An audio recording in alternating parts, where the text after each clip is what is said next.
Bismillahirrahmanirrahim. Assalamualaikum warahmatullahi wabarakatuh. Waalaikumsalam warahmatullahi wabarakatuh. Sebelumnya terima kasih atas waktunya teman-teman sekalian untuk menghadiri Zoom kita pada malam hari ini. Nah, apapun yang akan kita bahas pada malam hari ini yaitu presentasi mengenai portofolio yang sudah kita buat selama 2 minggu ini. Nah, sebelum kita menampilkan portofolio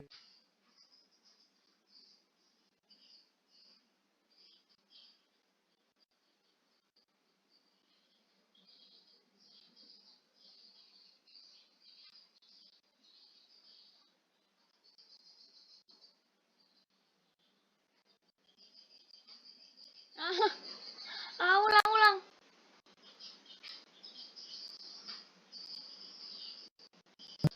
selama 6 menit. Pada sesi tanya jawab ini, Dewan Juri akan mengajukan pertanyaan ke masing-masing kelompok. Nah, setelah selesai sesi tanya jawab, kita akan memasuki sesi yel-yel yang berlangsung selama 1 sampai 2 menit. Jadi masing-masing kelompok itu menampilkan yel-yelnya masing-masing. Baik, langsung saja kita akan mulai presentasi portofolionya. Kita mulai dari kelompok 1. Siapa juru bicaranya kelompok 1? Sudah hadir?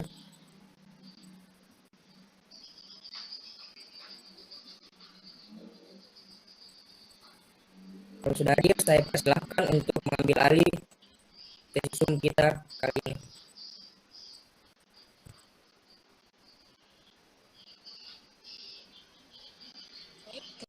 Atas kesempatan yang telah diberikan, terlebih dahulu perkenalkan saya Cindy Hadir sebagai juru bicara dari kelompok portofolio 1. Anggota dari kelompok portofolio 1 yang pertama yaitu ada Sarmina Natasha Agis, kemudian Maulun Syafira, Alia Fikri Anwar, Rizky Fatimah Zahra, kemudian Nurati Hafid, Nurati Duyana Rani, dan ini sebagai moderator pada kita pada hari ini. Materi yang dibawakan oleh kelompok portofolio 1 itu tentang konsep dinamika pelaksanaan demokrasi di Indonesia. Sebelum kita masuki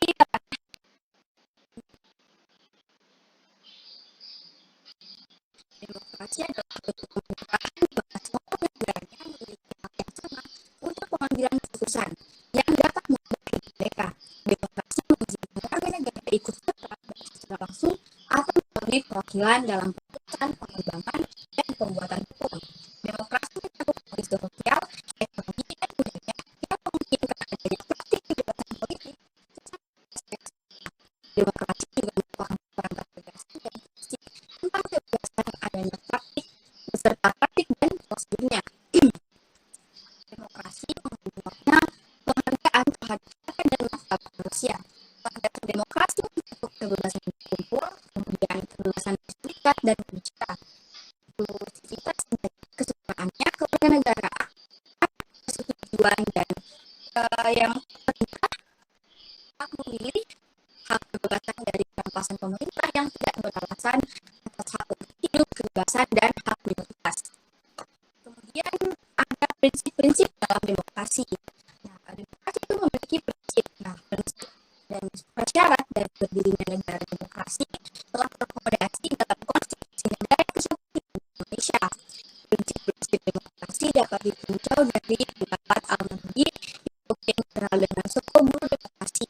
Menurutnya, prinsip demokrasi adalah kedaulatan rakyat, pemerintahan berdasarkan persetujuan yang diterima, kemudian kekuasaan mayoritas, hak-hak minoritas, jaminan hak asasi manusia, kemudian pemilihan yang bebas secara langsung dan bebas, jujur dan adil, kemudian ada persamaan di depan hukum, kemudian proses hukum yang wajar, lalu pembatasan pemerintah secara konstitusional, pluralisme sosial, ekonomi dan politik, kemudian nilai toleransi pragmatisme, kerjasama dan mufakat.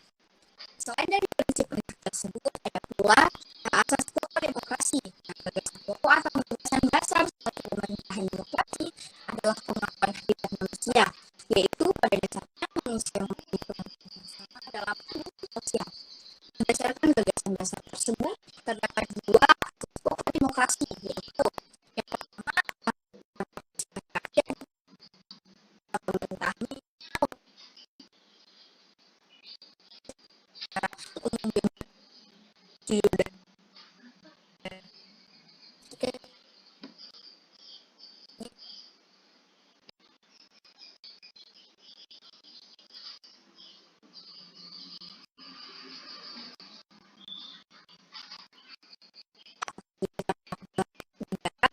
Dalam hal ini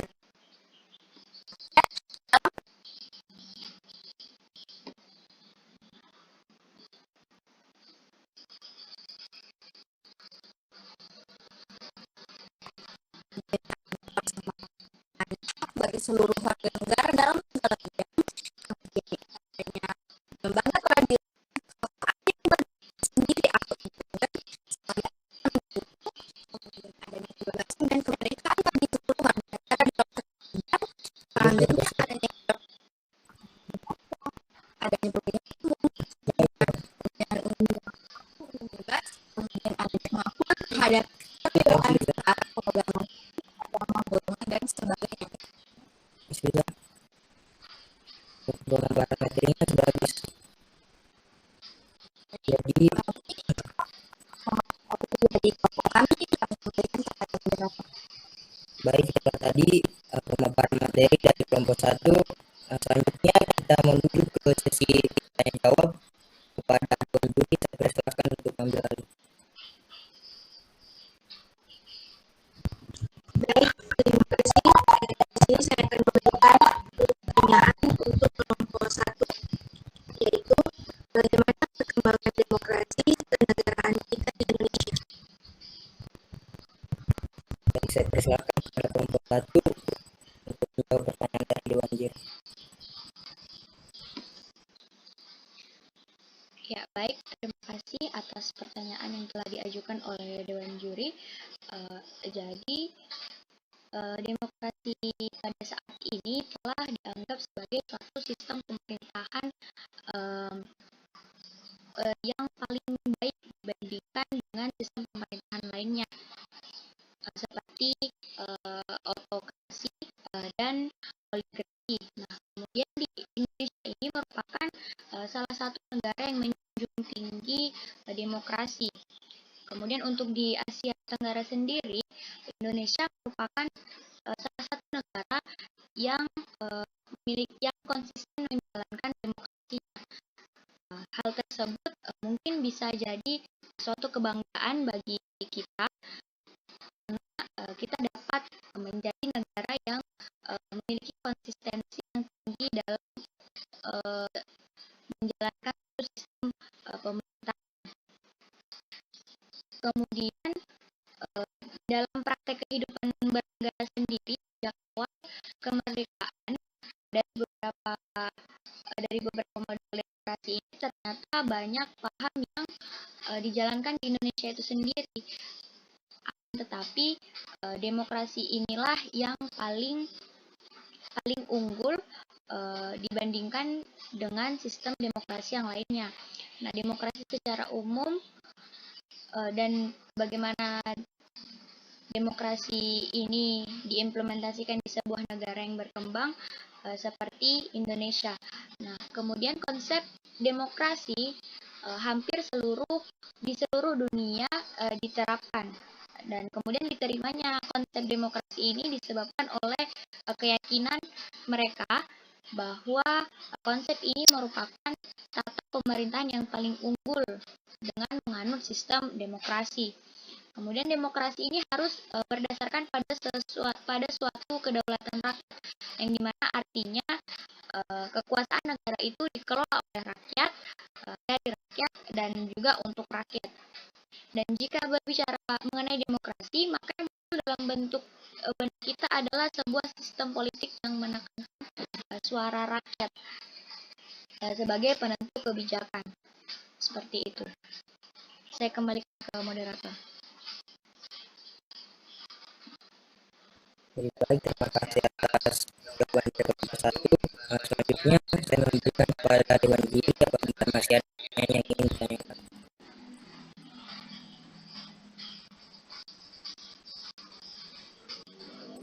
Silahkan Dewan Juri.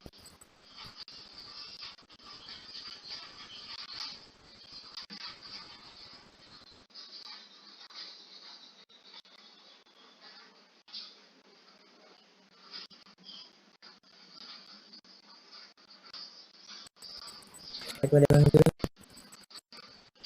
Nur Islam, ada Adit.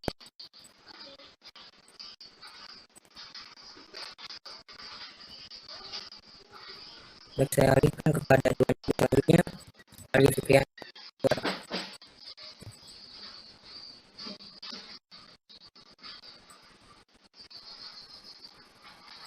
Sisa 2 menit, Dewan Juri. Sisa 2 menit untuk mengajukan pertanyaan.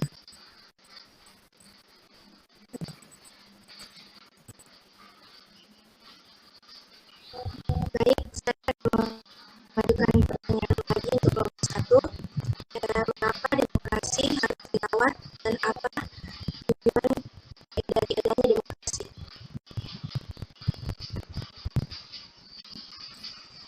Kita serahkan kepada kelompok 1 untuk menjawab pertanyaan dari Dewan Juri.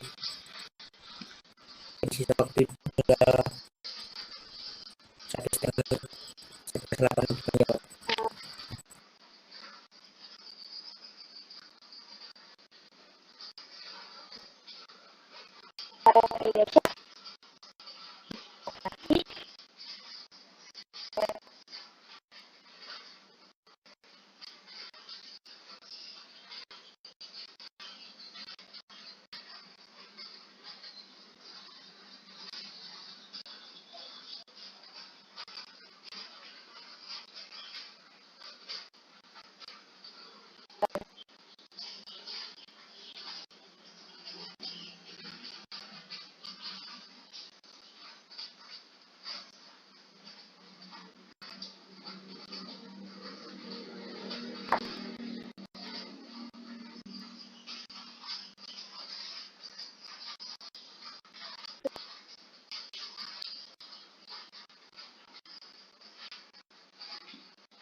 Mohon maaf, ini bisa diulangi karena mungkin ada terkendala jaringan. Pertanyaan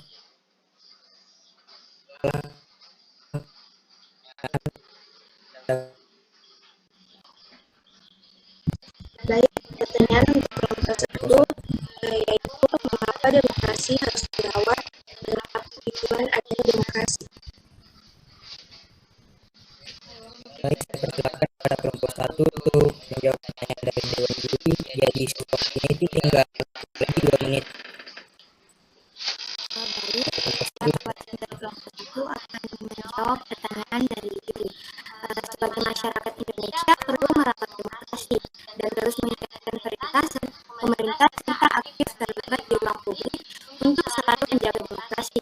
Dan diharapkan juga masyarakat agar lebih berani dalam berbicara dan berekspresi di muka umum dengan tujuan untuk memberikan solusi dan mengoreksi pemerintah.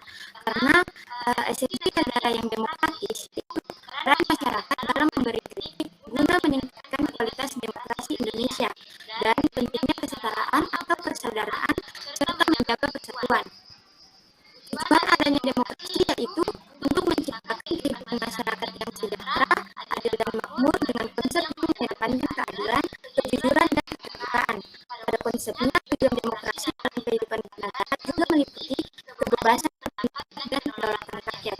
Mungkin hanya itu, saya kembalikan kepada moderator. Baik, terima kasih atas jawabannya. Jadi waktu itu sisa 1 menit. Jadi saya silakan kepada Dewan Juri untuk lanjutkan 1 pertanyaan lagi. Saya akan mengajukan pertanyaan untuk kelompok.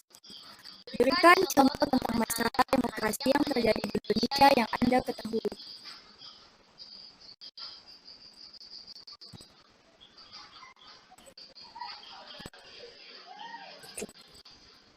Baik, pada kelompok 1 saya persilakan untuk menjawab pertanyaan dari Dewan Juri.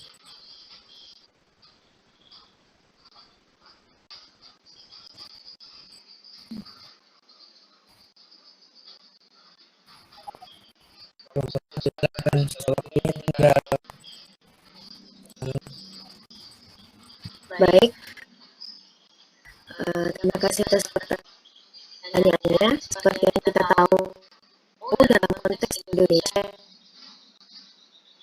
ya, harus diakui bahwa demokrasi tidak dikatakan secara eksplisit dan tersurat, baik pada dasar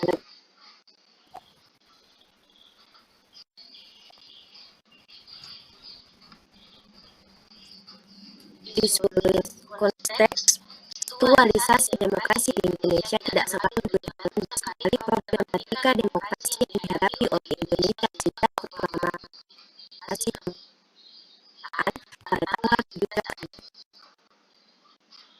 1945, bahkan hingga kini. Pada masa Orde Lama 1945 sampai tahun 1965 di bawah pemerintahan Presiden Soekarno menerapkan demokrasi terpimpin dan mengangkat dirinya sendiri sebagai presiden seumur hidup. Tanpa limitasi periode kekuasaan sama sekali, yang berlaku dalam demokrasi terpimpin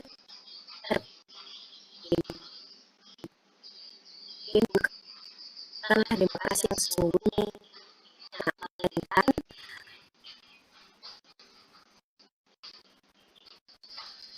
demokrasi karena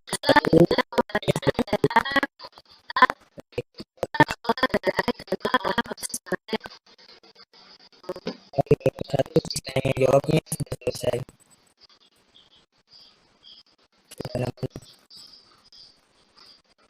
Lebih baik saya ambil kembali. Terima kasih atas partisipasi dari teman-teman. Selanjutnya kita menuju kepada sesi real.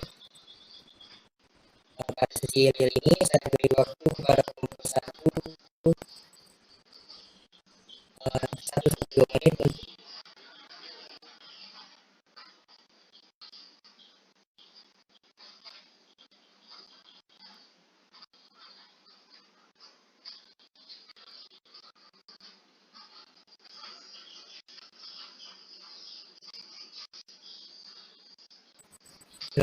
Kelompok 1.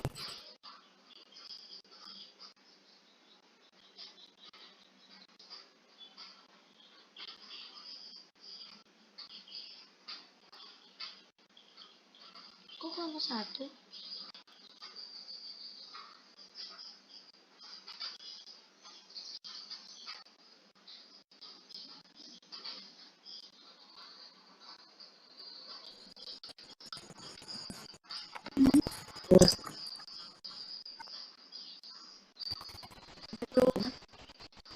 Satu, dua, tiga. Kelompok portofolio 1 Bersatu, cerdas, dan optimis.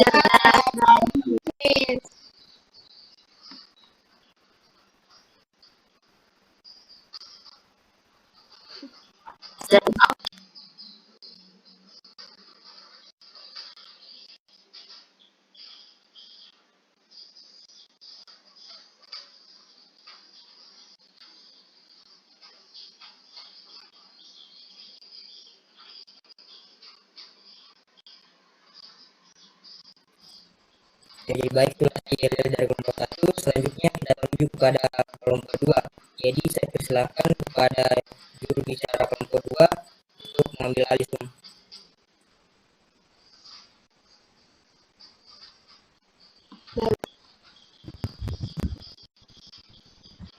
Waalaikumsalam warahmatullahi wabarakatuh.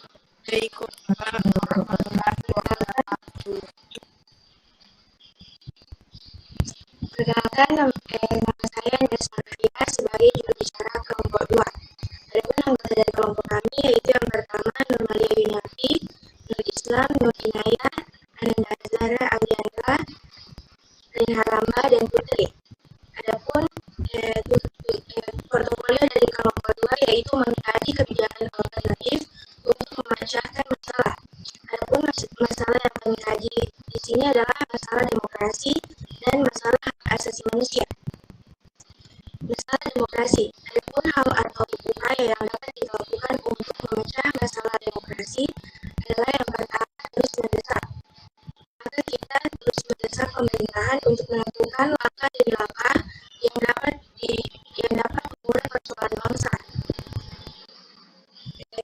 tidak ingin mengatakan bahwa pemerintahan harus bekerja secepat kilat. Sebab bagaimanapun juga masalah bangsa yang begitu besar tidak akan tuntas dengan proses penanganan dalam sekejap. Yang kedua yaitu dibutuhkan seorang pemimpin yang tidak hanya bijak dan piawai dalam menyelesaikan segala permasalahan yang terkait dengan demokrasi, tetapi juga dibutuhkan pemimpin yang jujur, adil, dan adil. Saat ini kita ketahui bahwa pemimpin negara dan partai politik pimpinan daerah lebih banyak berorientasi pada uang dan kekuasaan, bukan berorientasi kepada kebutuhan rakyat lagi. Lebih baik, lebih banyak yang terjadi akibatnya terjadi banyak sekali kecurangan saat pelaksanaan pemilu. Cara mengatasi masalah demokrasi khususnya dalam pelaksanaan adalah dengan mendorong kerjasama yang baik antara panitia pelaksana dan petugas beserta masyarakat yang menyuarakan hak pilihnya, serta diperlukan pemimpin yang tegas, amanah, adil, dan jujur. Selanjutnya adalah masalah hak asasi manusia. Untuk masalah perlindungan hak asasi manusia atau HAM, upaya yang perlu dilakukan dalam memecah masalah ini, pemerintah dapat melakukan upaya pembentukan Komnas HAM, di mana Komnas HAM ini adalah melakukan pendidikan dan perlindungan tentang hak asasi manusia, melakukan pemantauan dan penyelidikan terhadap pelanggaran hak asasi manusia, melakukan pengkajian dan penelitian tentang hak asasi manusia, menyelesaikan masalah secara konsultasi maupun negosiasi. Upaya selanjutnya adalah pembentukan instrumen asasi manusia dengan tujuan untuk menjamin kepastian hukum dan memberikan arahan yang jelas dalam penegakan hak asasi manusia. Upaya terakhir adalah pembentukan pengadilan hak asasi manusia. Pengadilan yang dibentuk secara khusus. Pengadilan ini dibentuk berdasarkan Undang-Undang Republik Indonesia Nomor 26 Tahun 2000. Sekian pemaparan yang saya kembalikan kepada moderator.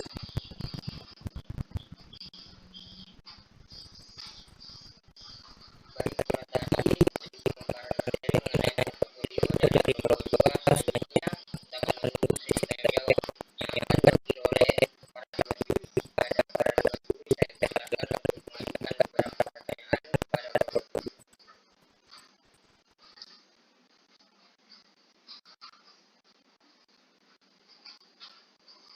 Baik, terima kasih atas kesempatan yang diberikan.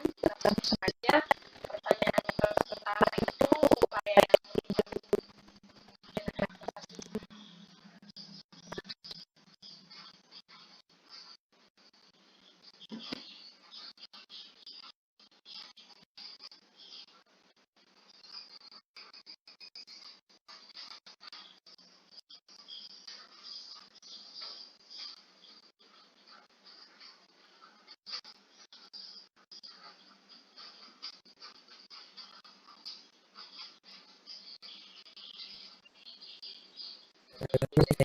untuk mengajukan pertanyaannya.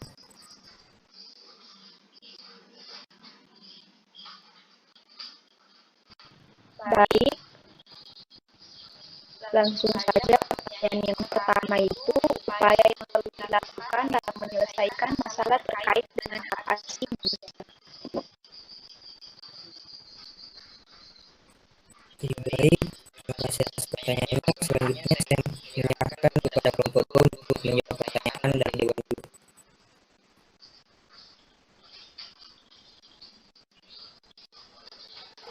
Ya, terima kasih atas pertanyaannya. Pertanyaannya bagus dan menarik untuk dibahas. Ya, langsung saja saya akan jawab.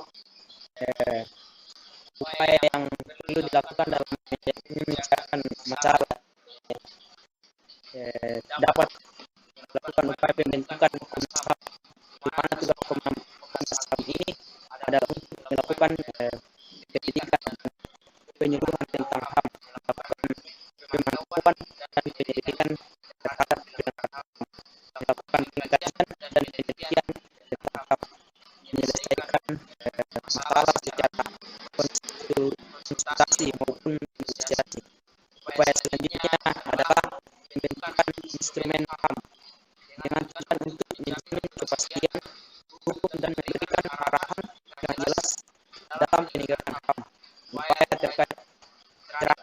pembentukan pengadilan HAM.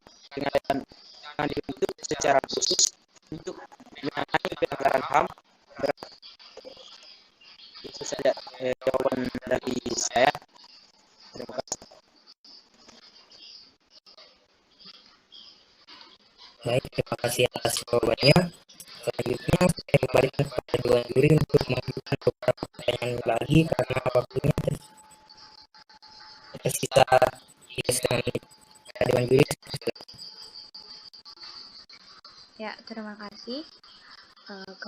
Setelah apa yang dipaparkan tadi, yang ingin saya tanyakan yaitu mengapa analisis kebijakan sangat penting agar kebijakan publik memberikan dampak yang diharapkan. Terima kasih. baik, terima kasih. Selanjutnya saya kembalikan kepada kelompok 2 untuk menjawab pertanyaan dari Dewan Juri. Baik, terima kasih atas pertanyaannya. Jadi saya akan menjawab. Dengan adanya analisis kebijakan yang dilakukan, diharapkan mampu menghindari permasalahan yang bersifat politik. Dikarenakan analisis yang dilakukan dapat menunjukkan informasi dan argumen secara menyeluruh sehingga dapat diterima oleh masyarakat. Sekian jawaban saya, saya kembalikan kepada masyarakat. Jadi baik, terima kasih atas jawabannya. Jadi waktunya itu sudah sisa 2 menit. Saya persilakan kepada Dewan Juri untuk mengajukan setidaknya satu pertanyaan lagi. Baik, langsung saja. Adapun pertanyaan mengenai mengkaji kebijakan alternatif untuk memecahkan masalah, yaitu apakah semua masalah publik adalah masalah kebijakan? Ya, jadi baik, kalau tadi pertanyaan dari Dewan Juri, selanjutnya saya persilakan kepada kelompok 2 untuk menjawab pertanyaan. Baik, terima kasih. Saya akan menjawab dari juri. Jadi tidak semua masalah dan isu publik masuk dalam agenda kebijakan. Agenda kebijakan dapat didefinisikan sebagai tuntutan agar para pembuat kebijakan memilih atau merasa terdorong untuk melakukan tindakan tertentu. Begitu saja, terima kasih.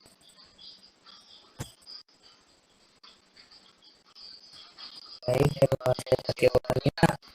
Jadi waktu sesi tanya jawabnya sudah selesai. Selanjutnya kita menuju ke sesi real. Jadi pada kelompok 2 saya berikan waktu 1-2 menit untuk menampilkan idealnya.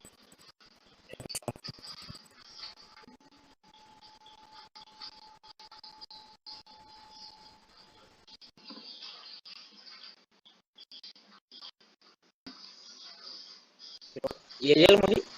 Ya. Sorry, iya. Ya, silakan menampilkan idealnya.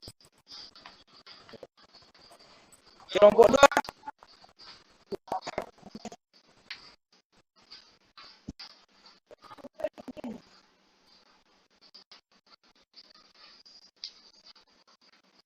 Yang bisa diulang. Kelompok 2. Itu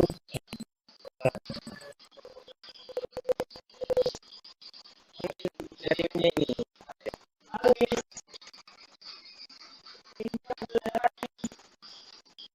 Ulang. Kelompok 2.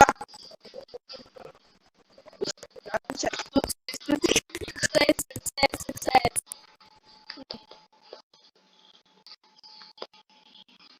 ya, kita beri aplaus.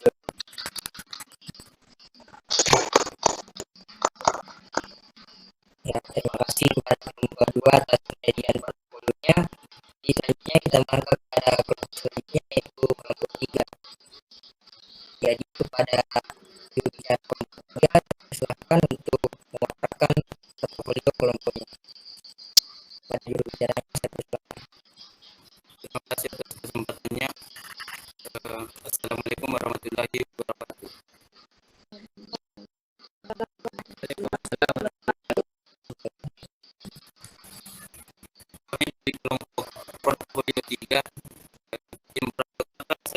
Ardiansyah, kemudian Nurul Iman Muhammad, Nur Qalbi Amir, Ayu Safiqah, Menteri Pasti, Puput Kuliah Citra, Sriam Terakhir, Andi Jadianti Cam, akan memaparkan materi kami yang dijadiai itu mengembangkan kebijakan publik kelas. Konsep kebijakan publik, istilah kebijakan publik atau seringkali penggunanya dipertukarkan dengan istilah-istilah lain seperti tujuan, program, keputusan, undang, ketentuan-ketentuan, batasan-batasan, dan hukuman besar. Bagi para pembuat kebijakan, istilah-istilah tidak akan menimbulkan masalah apapun karena mereka menggunakan referensi yang sama. Syafi'i mendefinisikan kebijakan adalah semacam jawaban terhadap suatu masalah karena akan merupakan upaya mengecilkan, mengurangi, dan mencegah suatu keburukan serta sebaliknya menjadi mengatur inovasi dan kemudian terjadinya kebaikan dengan cara terbaik dan tidak terarah.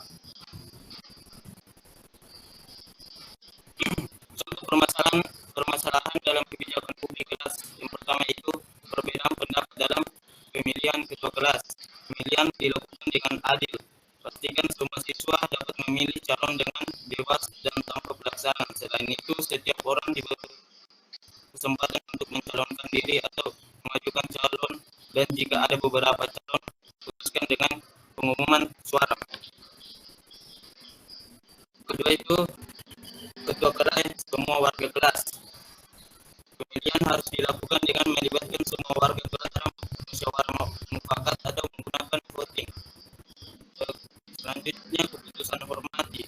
Setiap warga kelas harus menghargai keputusan yang itu sehingga kelas dapat menjadi tempat yang kondusif untuk melakukan kegiatan belajar mengajar. Contoh permasalahan dalam kebijakan publik yang kedua yaitu kekompakan kelas. Kebijakan yang dapat dilakukan untuk menjaga kekompakan kelas yang pertama itu saling peduli, menghargai, dan satu sama lain. Sikap tolong-menolong sangatlah penting untuk ditanamkan dan terus dipupuk pada setiap siswa. Mengingat sikap tolong-menolong pada peserta didik tidaklah bisa muncul begitu saja, melainkan dimunculkan dengan cara mengajar dan mempraktikkan pada lingkungan sekitarnya. Kedua yaitu bekerja sama dalam menjaga kondisi di dalam kelas seperti kebersihan kelas. Terima kasih. Saya kembalikan ke moderator.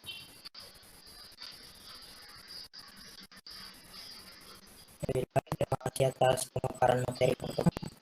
Jadi kita lanjut kepada sesi selanjutnya yaitu sesi tanya jawab. Jadi pada para dewan juri saya beri waktu selama 6 menit untuk mengajukan pertanyaan kepada kelompok 3. Para dewan juri saya persilakan untuk mengambil alih. Baik, terima kasih. Saya perwakilan dari kelompok 4. Selaku juri di sini saya akan menanyakan mengenai mengapa kebijakan publik dipandang sangat penting. Baik, terima kasih atas pertanyaan. Terima kasih. Jadi saya persilakan kepada kelompok 2 untuk menjawab pertanyaan dari dewan juri. Oke, baik. Saya akan menjawab pertanyaan dari dewan juri yaitu mengapa kebijakan publik dipandang sangat penting. Nah, mengapa sangat penting? Karena pada dasarnya kebijakan publik itu dibuat untuk mewujudkan ketertiban, melindungi hak-hak individual, mewujudkan ketentraman dan kedamaian, dan pada akhirnya untuk mewujudkan kesejahteraan dalam kelas. Terima kasih. Baik, terima kasih atas jawabannya. Saya kembalikan kepada dewan juri apabila masih ada pertanyaan yang ingin ditanyakan. Mungkin sudah tidak ada karena jawaban diberikan sudah jelas. Terima kasih atas jawabannya. Kepada dewan juri saya persilakan untuk mengajukan beberapa pertanyaan lagi.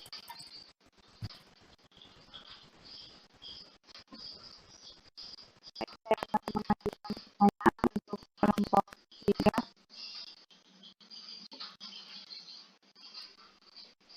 Pertanyaan saya yaitu, selain kebijakan tentang kekompakan kelas yang kelompok kelompok Anda paparkan apa saja program yang bisa dilakukan agar kelas terasa nyaman dan akrab.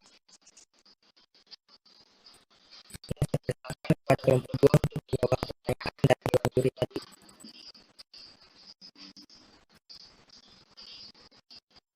Baik, jadi hal yang dapat dilakukan itu yang pertama mengetahui keunikan dari teman sekelas. Nah, dengan mengetahui keunikan dari teman kelas sendiri, siswa dapat belajar untuk tidak menyepelekan atau justru menyombongkan diri. Yang kedua yaitu ikut memperkuat tim. Nah, dengan cara lainnya yaitu untuk memperkuat tim, maka guru akan mengajarkan kekompakan kepada siswa dengan memposisikan diri itu sebagai bagian di dalam tim. Selanjutnya yaitu mengenal teman lain lebih dalam. Nah, dengan mengenal teman lain lebih dalam, maka akan dibangun kedekatan dan usaha untuk saling mengenal lebih dalam.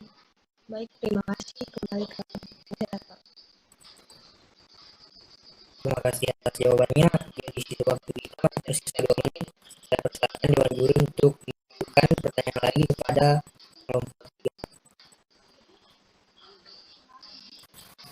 Baik, adapun pertanyaan saya yaitu pendekatan apa yang digunakan dalam proses kebijakan publik? Baik, saya persilakan kepada kelompok 3 untuk menjawab pertanyaan dari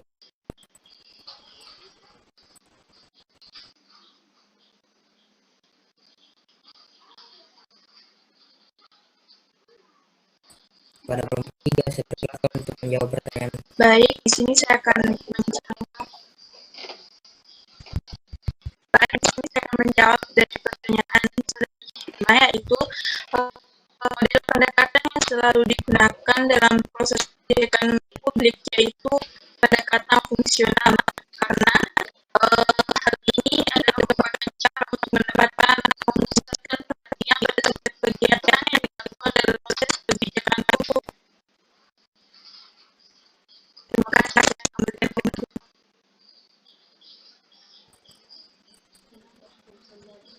Baik, terima kasih atas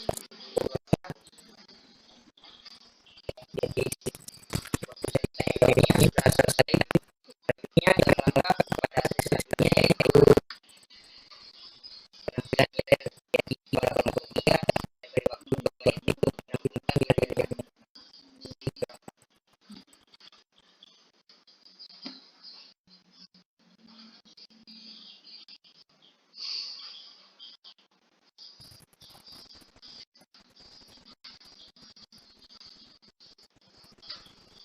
Kelompok 3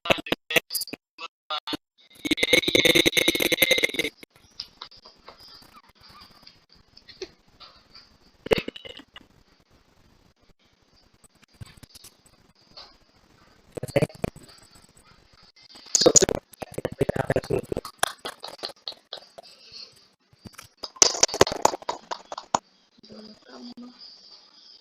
Baik, kita kembali kepada kelompok selanjutnya yaitu kelompok 4. Jadi pada bicara kelompok 4 saya persilakan untuk melakukan materi portofolio bicaranya. Saya persilakan untuk menjelaskan. Assalamualaikum warahmatullahi wabarakatuh.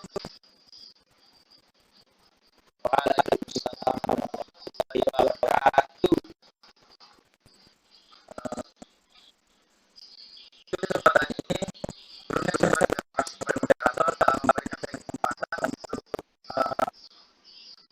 menjelaskan materi yang berjudul mengembangkan sosial kesadaran antara kelas.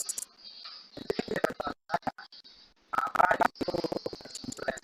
Kelas adalah sebuah kegiatan yang dilakukan kelas perlu proses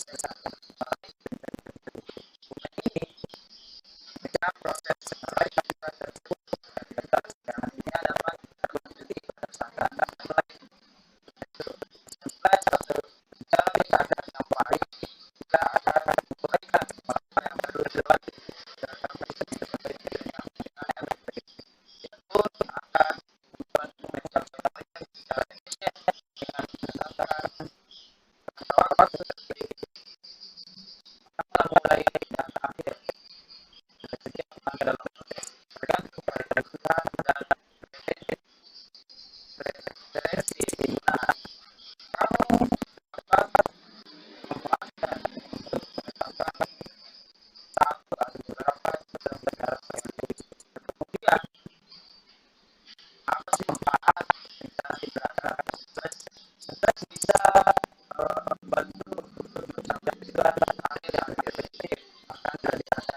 Baik, terima kasih.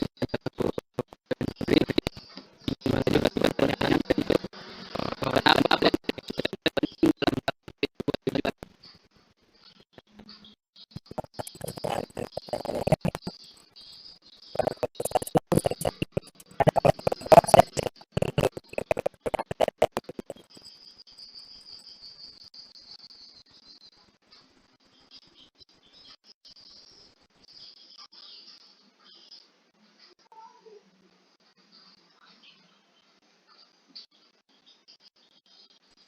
Pada kelompok saya persilakan untuk menjawab pertanyaan dari Dewan Juri.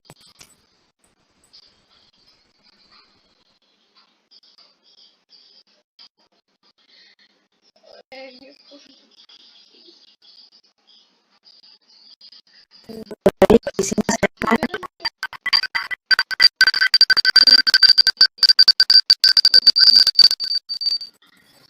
adapun jawabannya yaitu action plan yang baik juga akan merupakan sebuah langkah yang perlu dilewati agar kamu bisa mencapai tujuan dengan efektif. Action plan akan membantu untuk mencapai target secara efisien dengan menetapkan kerangka waktu seperti tanggal dimulainya suatu tindakan atau berakhirnya suatu tindakan pada setiap langkah dalam pemrosesan. Saya kembalikan kepada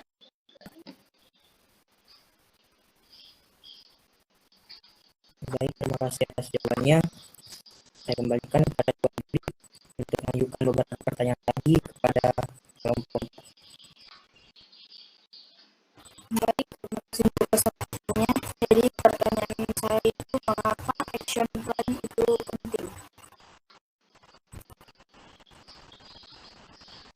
Baik, terima kasih atas pertanyaannya. Pada kelompok 4, saya persilakan untuk menjawab pertanyaannya. Saya menjawab pertanyaan dari saudari Puput. Mengapa action plan penting?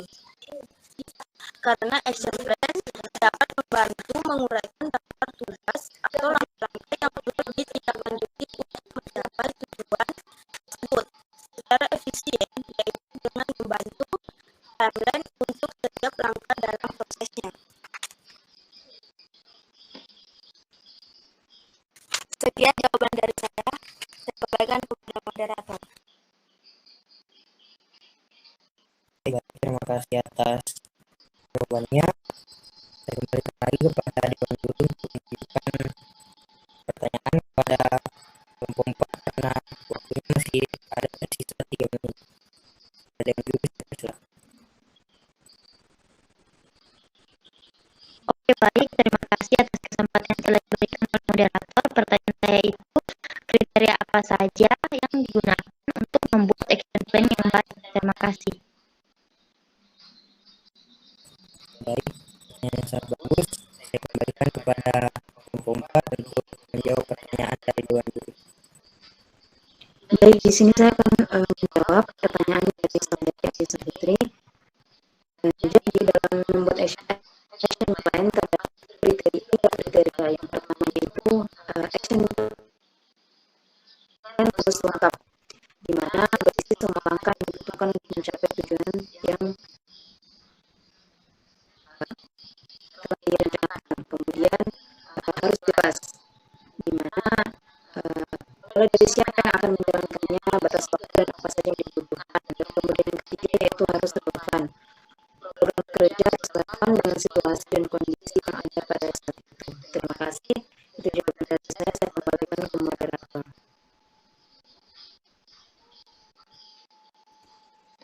Baik, terima kasih atas jawabannya. Jadi selanjutnya itu kita mengangkat selanjutnya yaitu penampilan yel dari kelompok 4. Jadi saya persilakan untuk menampilkan yelnya. Waktunya itu lagi 2 menit pada kelompok 4, saya persilahkan. Baik, terima kasih atas kesempatannya. Mulai siap-siap teman-teman. Kelompok 4.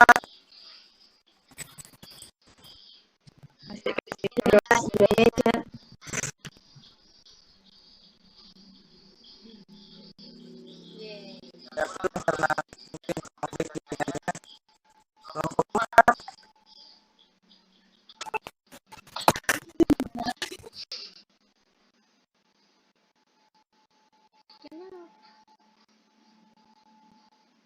Ulang-ulang. Bicara bisa diulang lagi. Mungkin bisa didengarkan. Kelompok 4. Aku cinta Indonesia tanah airku.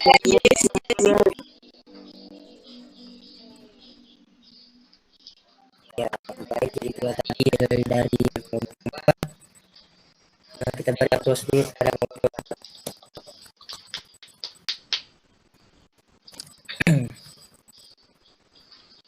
Jadi baik, mungkin tadi sudah kelompok terakhir dari beberapa kelompok portofolio kelas kita.